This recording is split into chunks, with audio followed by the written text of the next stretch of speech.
I'm Dean Newland, and welcome to Leadovation. Reimagine, facilitate, flourish.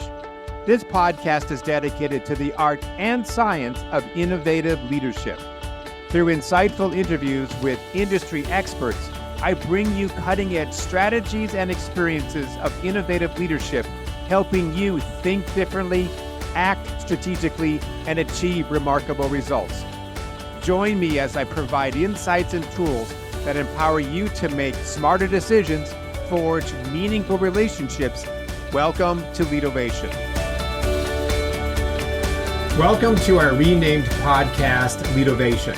While intuition will continue to be a key superpower we will discuss, we decided to include 3 elements our listeners have been asking for, therefore inspiring, giving them practical advice on number 1, leadership, being a leader in one's life and a leader of others, teams, and companies. 2, innovation, because if we aren't learning faster than our competition, we will fall behind. And 3, what I call intentional, healthy presence. In a world where the speed of change is the slowest it will be for the rest of our lives, and our brains and nervous systems are not designed to absorb and react to the speed of change, we need to intentionally find ways to be healthy and present so that the journey to success is as important as the destination. So on to this week's podcast. So obviously we know that there are thousands of books on leadership, but there are very few, if any, that focus on what you might call followership.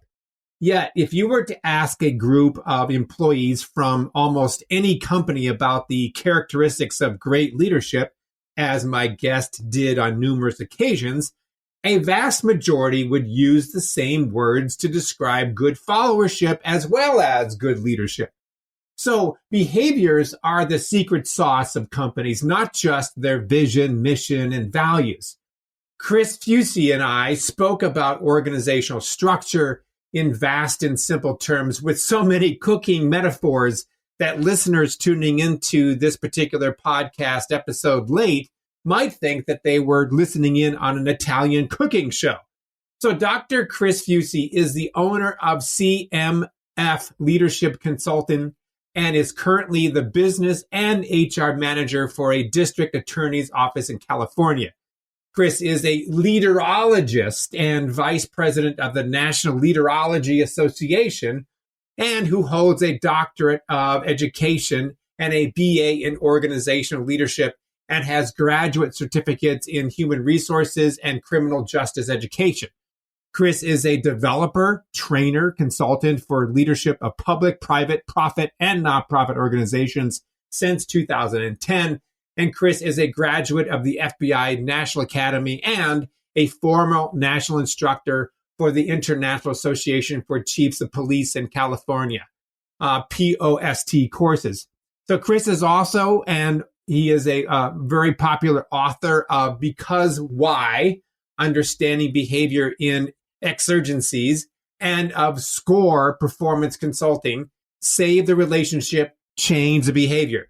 Chris is honorably retired from the Modesto Police Department after 28 years of public service, leading such teams as the homicide team, the hostage negotiation team, and the street-level drug team, and the school police officer team. I'm very pleased to announce my interview with Dr. Chris Fuzie on Leadovation. Chris, it's really a pleasure to have you on the show. And I wanted to start off by something that you and I were talking about before we got into this conversation around the fact that we have things, of course, in companies called leaders. And leaders can't be leaders without being a follower. You have to have somebody to follow you if you're going to be a leader. And I think everybody goes, right. Oh, yeah, that makes a lot of sense. And there's not a whole lot of people out there talking about what's the role of the follower, relative to the role of the leader. And it's very focused on that role, clarity of role. And of course, if you're a mid-level manager in some company, you might actually be a leader with your team, but then with the team that you are a member of, you would be a follower, so you could go back and forth being a leader and a follower throughout one's day, which is very common. But tell me about the convergence of those two roles, the leader and the follower almost being the same thing. Talk about that. Yeah. So that's where, this concept of liminality or liminal leadership comes in, or liminal space comes in. And all liminal is that you're in a transitionary state, right? A caterpillar to a butterfly. They have to go through that cocoon. They have that transitional state. So people that are in these middle manager positions, even some of the top positions, they may end up being in a liminal space where they have to lead and follow simultaneously. So when you think about this, we think about the role very often. And that, if you look at a quarter, you look at a heads or a tails, what's the value of the heads side? Is it any different than the value of the tails side? Well, they all have the same value, right? And so you can only spend a quarter with the whole quarter. You can't cut it in half and spend half of it, or split it in two and spend the tail side or the head side, and one's not worth more than the other. So when we think about this leadership, followership stuff, especially for people who have to lead and follow simultaneously, it becomes more important to think about the behavior than the position or the role. So as an example, you have a mid-level manager. I'm going to use myself as an example. As a lieutenant in the police department, I was in charge of homicide, gangs, the undercover drug team, all those high-speed, low-drag kind of stuff. I was a leader. But then as a lieutenant, I'm a mid-level manager, and I'm still a follower to the chief and the captains. And so you would find yourself that if I have to make a decision or write policy, I have to think on the leader side, how do I want to do that? It's going to affect my followers. But then on the follower side, I have to think, how am I going to make this decision that's going to follow what the chief and the captains and the law and everything else say that I should be doing? So when we think about this leader-follower stuff, if you think about it as working simultaneously and mushing those roles together, I don't know how there's different ways to think about it in your head. In your definition, that's what it's about. Would be both leader and follower, because these behaviors are ubiquitous or transferable. Mm-hmm. If you take that concept, then is there any value in calling yourself a leader or a follower? Do we need another term that encompasses both, that's more focused on behaviors, less on the role? Yeah, so that's one of the things that I've been thinking about and kind of struggled with, because you're in that liminal space. Are you a liminal leader? If you are, you're also a liminal follower. And, maybe we should just say liminal person. I use leader because most people have this thing where they say that being a follower is less than a leader. Well, I don't believe so. But if you say I'm a liminal leader, now you can talk about the concept of leadership and transitioning to the leader-follower, and doing both. That is. It would be better to have some other term. Next book, my friend. Make up a term. You could reintroduce a new term. That's right. I guess, and this is an interesting sort of intellectual concept that you're providing, and I think it makes sense for people. Yeah.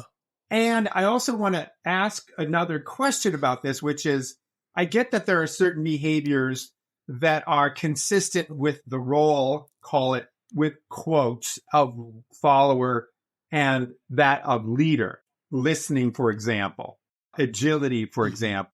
You throw in any number of great behaviors that are going to be needed for either circumstance. But are there not, within our sort of lexicon of terminologies, this desire to label what it is that I am to do and the role that I play, in that by saying that I'm a follower, I am serving the mission, goals, strategies of a company or a leader.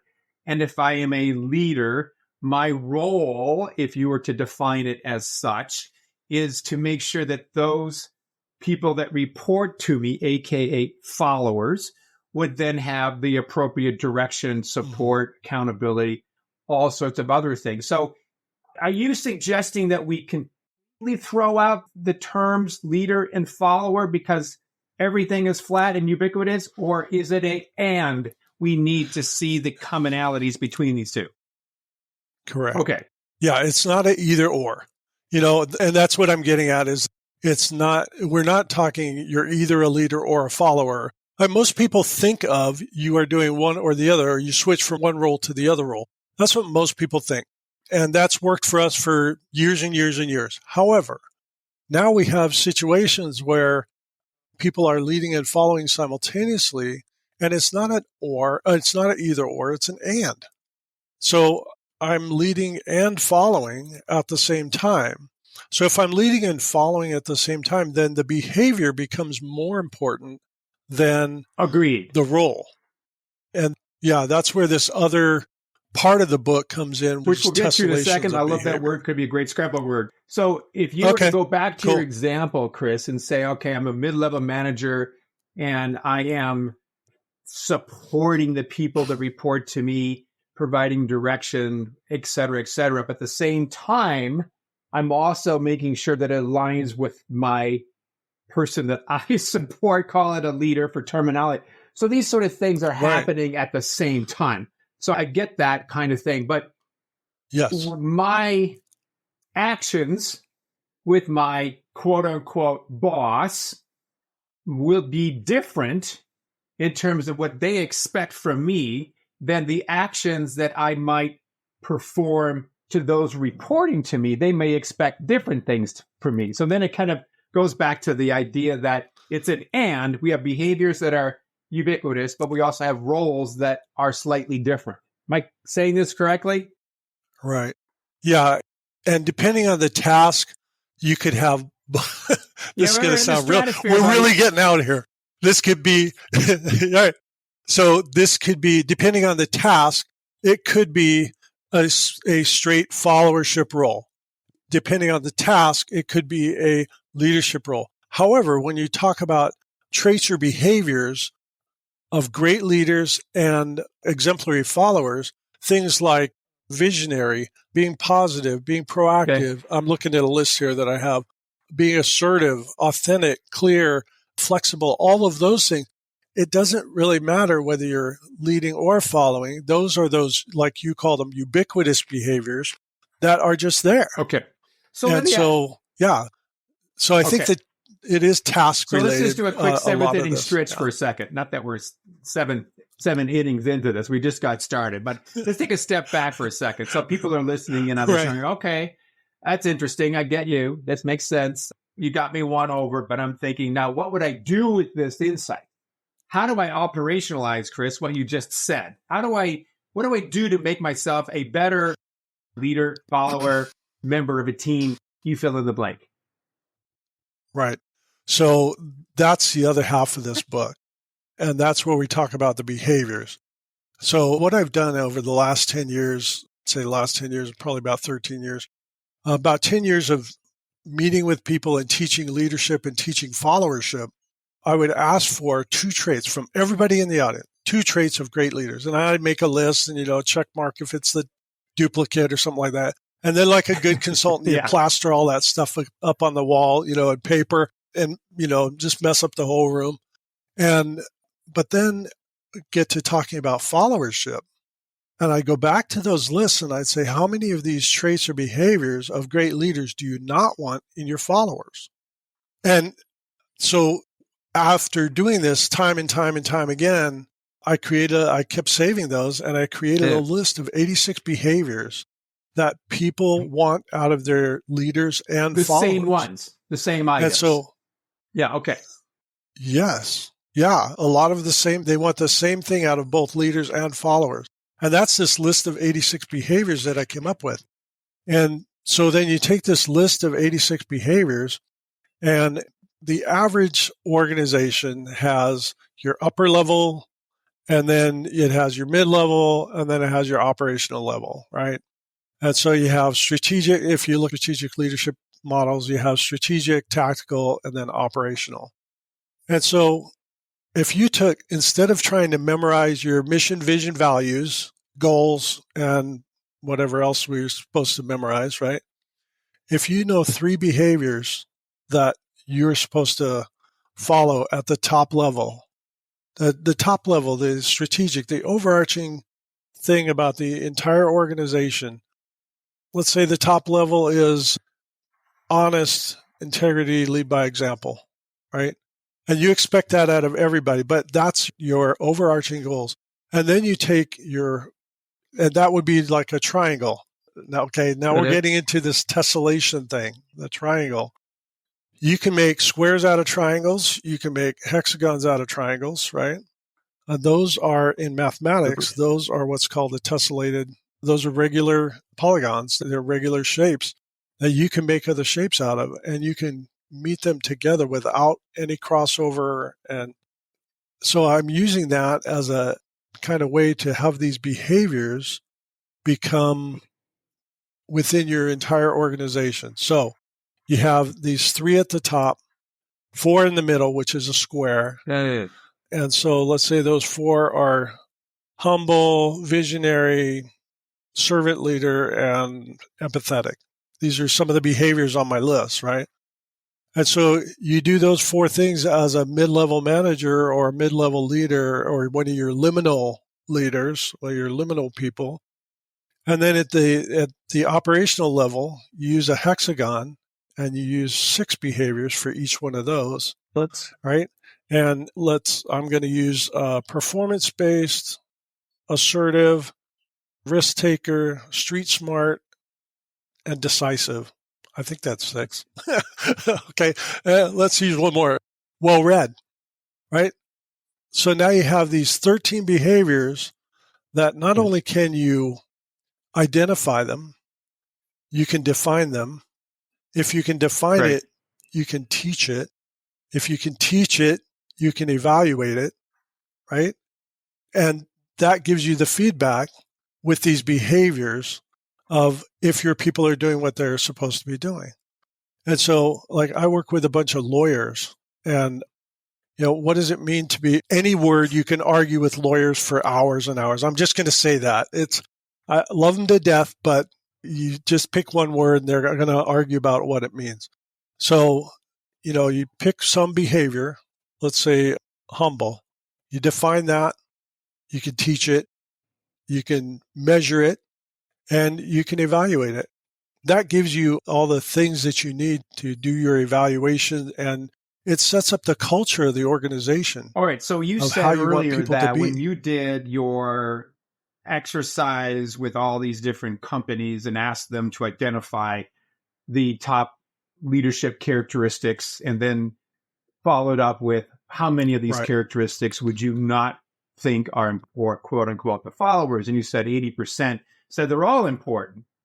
So then how does that then line up with the fact that you say you've got these 3 different strata within an organization, the strategic, the tactical, and the operational, and you've got 3 on the top, you have 4 in the middle, 3, 4, and 6. 3, 4, and 6, different behaviors for each level, or are some of them a repeat?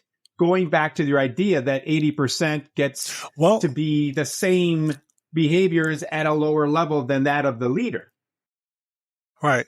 So as you move up the organization, you focus more on those particular things. So at the operational level, all 13 behaviors would be important for you, from the very newest person in the warehouse to the CEO. But they wouldn't necessarily be your level, whatever. You'd say it's the operational. You wouldn't have the strategic level share your same behaviors. They would be unique to that level. Correct.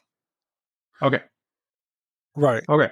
But and then if all of these you could mix and match, and depending on your organization and what your organization does, you can put different behaviors. All right. So here's another question for you, Chris. This is just a great mental gymnastics here at 2:18, 2:20 in the afternoon, which is not normally when my brain is at its peak. It's usually right after the second cup of coffee at 8 in the morning. Right. So exactly. So I guess the idea that I have is that sometimes these behaviors that you're talking about, you're saying that they can be at different levels. I get that. That makes a lot of sense to me.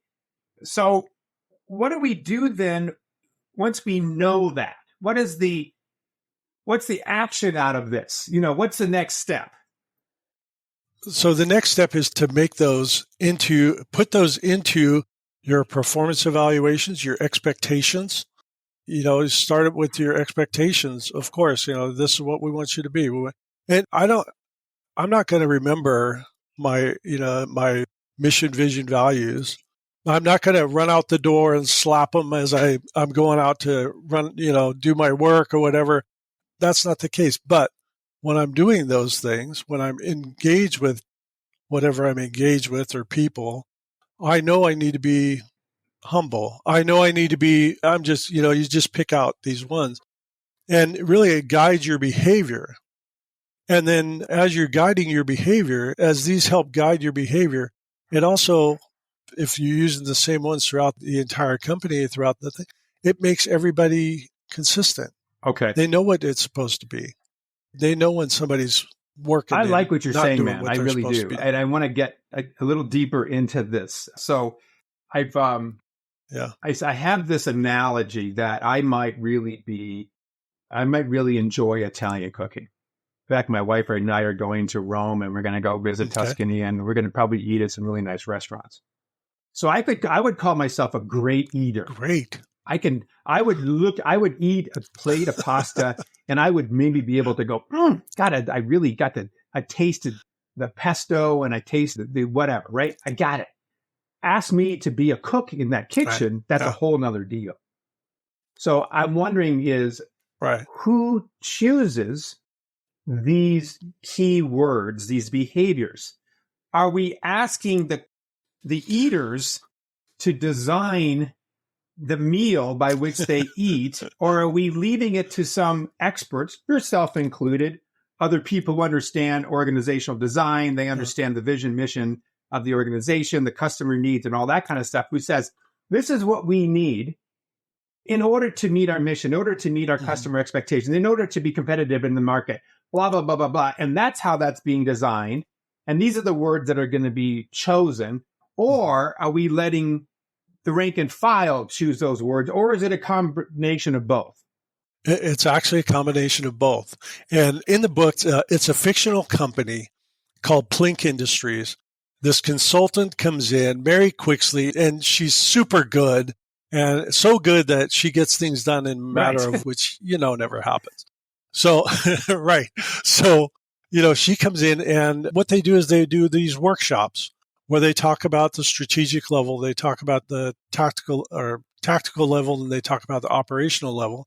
And they have people in those levels discuss this and they report out on them and they choose these and they get into arguments over what the words mean. And, so it's actually both. It's everybody from the CEO down to, the newest person is involved in this.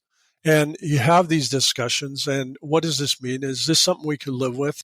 Is this a thing that we feel is important at this level? I've been big on the last few years around alignment and aligning the individual to the team to the promises they have to make to their customers, whether they be internal or external customers. It's kind of a top-down approach. I think Amazon wrote a book about that, working backwards, right? What is our overall goal and how do we fill in the gaps, right? Right. And so is that, in a sense, what you were suggesting is that these words are under the context of what it is we are all here to do, in addition to how we do it, which is going to be extremely important. It's a confluence of both. Correct. Okay. Correct. Yeah, because, if you're, like I came from a law enforcement background, which would be very different from having a coffee shop, right? So yeah, you would pick different behaviors for the overall and for the tactical but it does have to fit with your overall organizational goal. One of the other things I find that's kind of a conundrum in a way is, well, not conundrum, it's a problem. It's on one hand to create this unity, to create this team, this culture whereby we're all rowing in the same direction, right? Mm-hmm. Certainly with healthy psychological safety and conflict and all the things that make for creativity and engagement and all of those things has to happen at the same time. Great. But I also do think that you might choose a particular word and try, I'm not saying this is the case, but test it out. Let me see how you respond to this. That the idea is that the old adage of the golden rule that treat others the way you want to be treated, I think now has been sort of put upside down and been told, no, that's not the way it works. That we're truly individual in terms of our approach, our style, our sentiment, the way we like to make decisions, that the way you, Chris, want to be treated is maybe not necessarily the way I want to be treated. And if I treat you the way I want to be treated, then I could actually inadvertently upset you, even though I'm doing what I think you would need because it's what I need. So then when you start bringing it down to those individualistic needs and desires for all sorts of things, communication, decision-making, how we work, we have different layers within the organization that is baby boomers all the way down at Gen Xers and Gen Yers and, everything in between, who all have their own unique sort of flavor, their own unique way to eat pasta. They want more cheese and somebody else wants more pepper.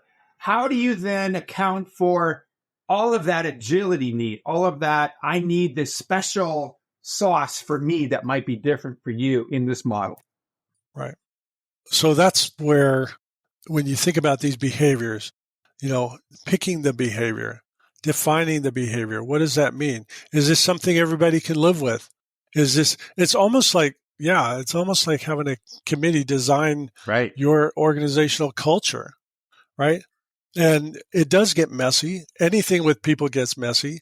As far as the pasta is concerned, have more wine. Man up my own heart.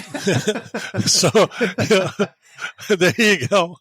But you're right. Everybody's going to have some kind of something that you're never going to get 100% of everything, and so you're going to have some people are going to have to, what does risk taker mean to me? It means a different thing when you're talking about in law enforcement. It means a different thing than you're talking about, instead of making blueberry scones, we're going to make lemon scones or candy cane flavored scones. That may be a risk in a coffee shop. But in police work, it's like, okay, do we go in after the guy or do we let him sit there? So they're very different. And so there is going to have to be some discussion. You are going to have to agree to what that means or at least understand it. And as a new person coming into an organization, and if these are already decided, then that's part of the culture. And anytime you bring somebody into your organization, you're changing culture because you have to incorporate that person into the organization. Per se, be the garlic of our pasta, meaning that no matter what pasta we eat, we're always going to have garlic, meaning that we're always going to need to treat people in a way which is going to be consistent with their needs. And it's not going to happen all the time. Of course, that doesn't always work, but we're going to make an attempt. We're going to try to find common ground. And that might be the proverbial garlic in all pasta that we make here if we continue to knock this particular metaphor to the roof, off the roof. Okay, so I think that makes sense. So tell me, how has this played out? Tell me the before and after, here's X company or team. Here's what we did. Here's the results. This is a new idea. This is a different idea. As I've even tried it here. Like I said, I work in this place with a bunch of lawyers, and they're wanting to stick with the traditional vision, mission, values. Right. Like, okay, well, so there's not a lot of people that have used this because this just came out. I just published this May 3rd. So I've had a lot of interest, a lot of people talking about it. But when you look at, I can't say I did it with X company and this is what happened. I did it with this company and this is what happened. So I wish I could do that right now, but this is so fresh and so new that we haven't done that. Given I haven't had that happen yet. Is with your current, employer, but are you in a sense seeking out case studies to use this model with, like, hey, by the way, everybody out there, Chris would like to talk to you. Happen to have an interest in taking these ideas and running with it. He's the guy that can help you do it. Are you saying that? Okay. Yes, absolutely. That's great. Absolutely. It's good to know that. Yeah. And in the book, I have the different methods. I put in a chapter in the back that's call it resources, memos and resources. And what it does is it basically describes how to do that, how to make that happen. So organizations can look at the book and try to do it on their own, or I can come in and if you do it with this them. from a team level where you've got several people, or even an organizational level where you have several others, you could go down this path. You could test this out and measure it, to your point. If you can define it and teach it, you can measure it. All that makes sense. Correct. What if I'm a person in a company that goes, this makes sense? Can I orient my life around this in some ways? Can I apply some of these ideas that Chris has just shared with me in my own life, even though I don't necessarily have my team buying into it? Is this not for the individual? Or could this be something that the team or the company only has to do? Well, I would say it is for an individual, because we have our individual values. We have our individual beliefs, right? That's what this is. When we put it into an organization, now we have to define it. Now we have to say what it means to everybody in that organization. But an individual could take these same behaviors and do these same behaviors. Say, these are my 3 most important behaviors. These are my 4 that I'm going to use when I interact with people. These are the 6 that I'm going to use in serving people or helping other people.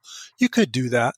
I mean, I hadn't gone down that road very much, but I think that makes a lot of sense. It's I mean, fairly again, natural. I've told people this on my podcast before, and I mentioned it in the TED Talk that a few years before I met my wife, I had gone through a divorce, and I said, well, that didn't work. What do I want? And so writing up all the characteristics of the new person I would like to have in my life, wrote a line down the middle of the page. And what kind of behaviors, going back to your idea, Chris, do I need to be able to master in order to attract the person who's on the left-hand side of the page? Put it together, work on that, hopefully got a little bit better. And about 2 years later, that person showed up, read that left side of the page, didn't realize that it was written 3 years before, thought I was describing her. She is currently my current business partner, my soulmate, and my wife. And I do believe in the power of what you just said. So I don't think that you can discount what you just said. I haven't thought about it. I really think that this particular idea of translating it down to the individual level, where people go, these are the 3 behaviors that will help transform my life when it comes to my family, when it comes to my own personal development, when it comes to working in a company. And if I don't know that, then how do I go to work on myself? Right. And it's the same with an organization. If you could say, these are the 13 behaviors we want in our organization, then that's it, great. right? Yeah. Did you have pasta on that left side on that list? We should probably name this episode the Pasta Chronicles or something. I don't know. Nobody will know what the hell we're talking about. That's funny. I thought this was a cooking show. Right. No, it's a situation about leadership. So, Chris, this has been really great. Tell people how they can follow you. Tell a little bit more about your book. If you've got more than one, let's hear it. Yeah, I've got 3 books: Liminal Space, Reshaping Leadership and Followership, Score Performance Counseling, and then another one called Because Why, Understanding Behavior and Exigencies. I kind of wrote them in reverse, where one talks about building behaviors, one talks about correcting or transforming behaviors, changing behaviors, and then the other one talks about evaluating behaviors. But I wrote that one first and then kind of went backwards. So, yeah, but get a hold of me. I'm on LinkedIn. I'm all over on LinkedIn, Facebook. My company, CMF Leadership Consulting. It's on the web, www.cmfleadership.com. So any one of those would work. Yeah. Well, Chris, it's been really fascinating. I think you're a great thinker, and you think obviously from a systems perspective, and you understand the connectivity of things. You understand the alignment of things. You understand obviously how to teach a lot. So I'm really pleased to have you on the show. It's been a lot of fun. Thank you for listening to Leadervation with Dean Newlund. If you enjoyed the show, please subscribe, rate, and review on Apple Podcasts, Spotify, or wherever you get your podcasts. If you'd like to learn more about Dean or Mission Facilitators Leadership, go to mfileadership.com. That's mfileadership.com, or check the show notes. Reimagine, facilitate, flourish. Transform your leadership success with Leadervation.